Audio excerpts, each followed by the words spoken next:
À l'exception de quelques prestations sociales qui sont considérées comme des services essentiels, là, des chèques essentiels, bien, vous n'avez pas de poste depuis vendredi. Poste Canada qui se retrouve en grève. L'occasion, bon, on ne fera pas toute l'historique là, des problèmes qui ont existé à Poste Canada, des problèmes de relations de travail. C'est plus de regarder ce qui s'en vient, là, qu'à partir de ce que le ministre a annoncé la semaine passée, les postiers en grève, qu'est-ce qui est susceptible d'arriver à partir de maintenant? D'abord, je vous rappelle l'annonce là, du ministre Joël Lightbound, qui est une annonce là, majeure en termes d'impact pour l'avenir de la société d'État. La fin du courrier quotidien à domicile, puis il y a 2 mots à retenir. Quotidien, donc, il ne sera plus nécessairement tous les jours, puis à domicile. Donc, la fin de livrer tout le courrier à domicile. Pour une bonne partie, on s'en va vers une autre solution qui sont les boîtes communautaires, qui font partie de l'annonce du ministre, qui étaient déjà implantées. Il y a déjà beaucoup de monde au Canada qui ont ça, de boîtes communautaires.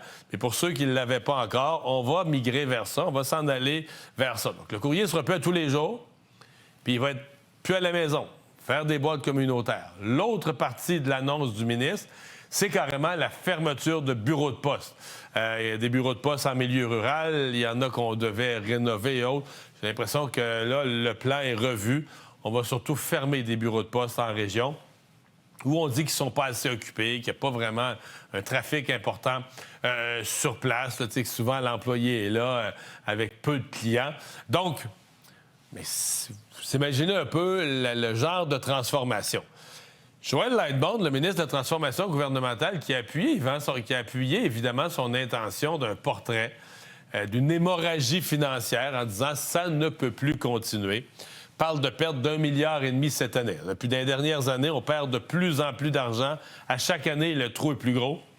Cette année, on arrive à quelque chose comme 10 millions par jour de pertes chez Poste Canada.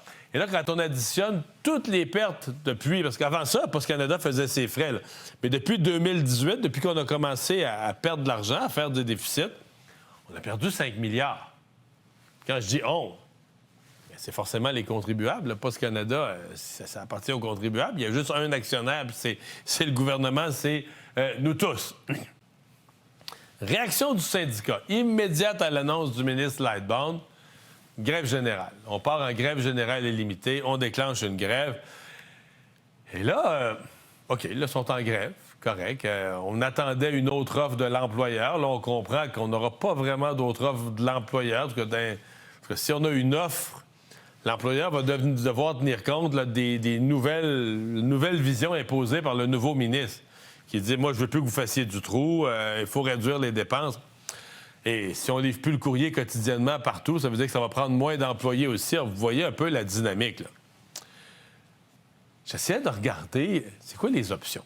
Qu'est-ce qui peut arriver? Puis là, je me mets dans la peau des facteurs, des employés, puis je sais que la stratégie syndicale ne plaît pas à tous les employés. J'ai entendu des employés des postes, des postiers, des postières, il y en a probablement qui nous écoutent présentement, qui s'inquiètent de la stratégie de leur syndicat, qui disent « on n'a pas été consultés ». Bon, option numéro 1, la plus favorable pour les employés et le syndicat. Poste Canada fait une offre bonifiée, ça amène des belles négociations, tout va bien, une entente.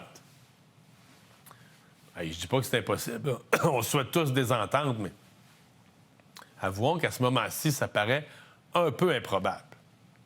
Parce que là, l'employeur, il n'y en a pas d'argent. Poste Canada se fait dire hey, « tu ne peux plus perdre 10 millions par jour. Comment il va arriver à offrir plus aux employés? » C'est pas évident. Mais bon, appelons ça l'option 1.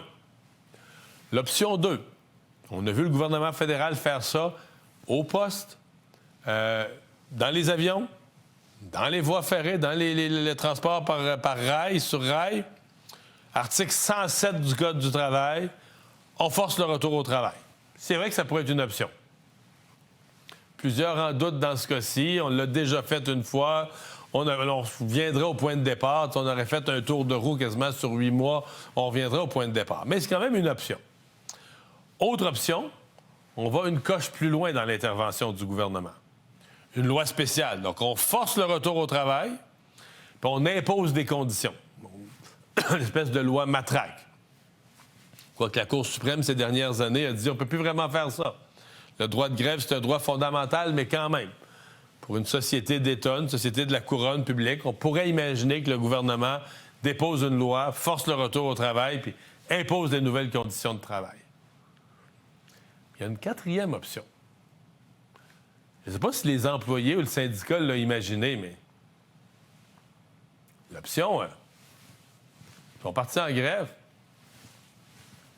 Si c'était le gouvernement, si c'était la direction de Poste Canada aujourd'hui, tu te dis, dans l'état des choses, ça va tellement mal, on n'est pas capable de s'entendre avec le syndicat, bien, faites-le, la grève. Laissez aller des semaines, des mois. Vous comprenez cette logique, là, cette logique épouvantable, mais qui est de dire, ni plus ni moins, la logique de l'épuisement, que les employés grévistes vont s'épuiser, épuisés de ne plus avoir de salaire, de ne plus avoir de paye qui rentre à la maison. Et le but de ça, c'est qu'au bout de plusieurs semaines, les employés rentrent à genoux. Là. Alors, je sais pas que, sincèrement, je serais curieux d'être un petit oiseau là, dans les bureaux du syndicat pour voir comment ils ont évalué leurs options, comment ils ont évalué la suite des choses. Parce que tu es dans un conflit de travail où il n'y a pas d'issue facile. Il y en a de moins en moins de postes. Vous avez vu l'ampleur des déficits. On a beau dire on aime nos facteurs, on aime les gens, les facteurs, les factrices, les gens qui travaillent au poste, mais c'est impossible qu'il n'y ait pas de transformation majeure dans ce métier-là, la livraison des colis. Et là, je termine ma présentation avec le fameux cercle vicieux. Mais depuis 1 an, on n'en sort pas, là. On est vraiment pris dans ce cercle vicieux. C'est-à-dire, quand il y a une grève, ou même juste une menace de grève, on dira peut-être que la semaine prochaine, on va être en grève. On l'a vécu le printemps dernier. C'est une baisse de fiabilité. Si tu leur donnes un colis, tu n'es pas sûr qu'il va se rendre. Dans une baisse de fiabilité. Baisse de fiabilité, ça veut dire quoi? Bien, baisse des volumes, là. Moins de courriers, moins de colis. Les entreprises disent aux gens, bien, on ne veut plus vous envoyer vos factures par la poste. De plus en plus de gens s'abonnent à tous les services électroniques, même les gens plus âgés. Les livraisons de colis, on va avec des concurrents, on utilise des compétiteurs.